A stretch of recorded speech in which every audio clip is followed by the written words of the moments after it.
You don't have to have a sense of humor to survive a Minnesota winter, but it certainly helps. In a state where the snowblower has replaced the convertible as a symbol of the good life, and where the names Olson and Larson take up a full 32 pages in the Twin Cities phone books, we've created our own perverse form of regional humor, the Scandinavian joke. Mere mention of the word Lutefisk brings a grin to even the most frozen faces. A fact that amazed our next storyteller when she left Norway for Minnesota 15 years ago.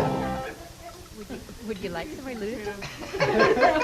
To me, there was nothing funny at all about Lutefisk. In fact, it's our national culinary symbol. It's no laughing matter at all. There's a story I'd like to tell which explains how Norwegians came to Minnesota, and that relates to Lutefisk. Back in the old days, when the Vikings were living in Norway, they used to go to Ireland and they'd pillage and plunder, they'd attack the women and the children. But the worst thing was they would eat all of their cod. They would get in there and they'd eat absolutely the entire catch of the season and left the Irish with nothing at all.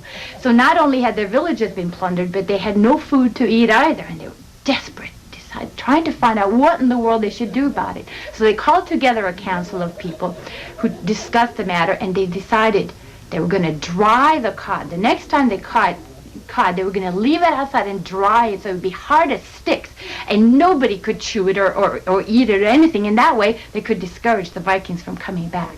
So that's what they did. They got a lot of cod and they left it outside. It was bone hard. You couldn't even break it if you tried.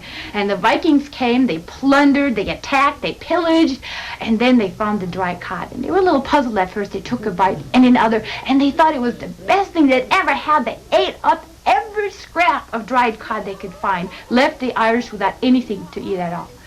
Of course, they were desperate. They didn't know what to do. They called together another council, had a meeting, and decided, we're going to take the next catch of cod, we're going to leave it outside and dry it, and then we're going to soak it in poison. We're going to kill him for sure. And nobody could eat the stuff for sure. And they thought it was just a terrific idea. And they did just as they had planned and left this huge barrel of this cod soaked in lye.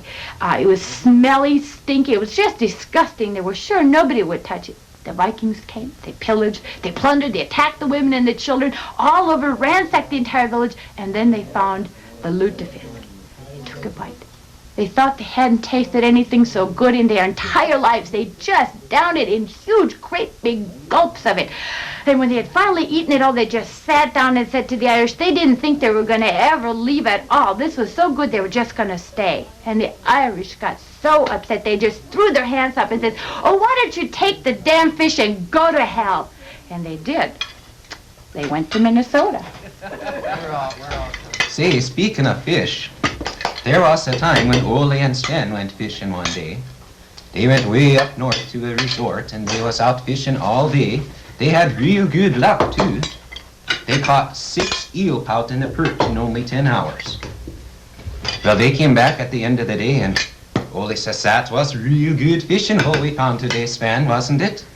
Sven says, oh yeah, it was. He says, did you mark the spot like I told you to? Yeah, says Ole, hey, put the X right here on the side of the boat. Well, Sven says, you dummy, we might not get the same boat tomorrow.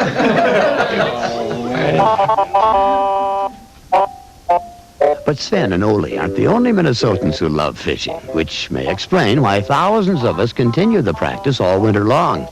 A phenomena the comedian actor Kevin Kling explores in our next story, the tale of Otto and the eel pout. When I was just in New York,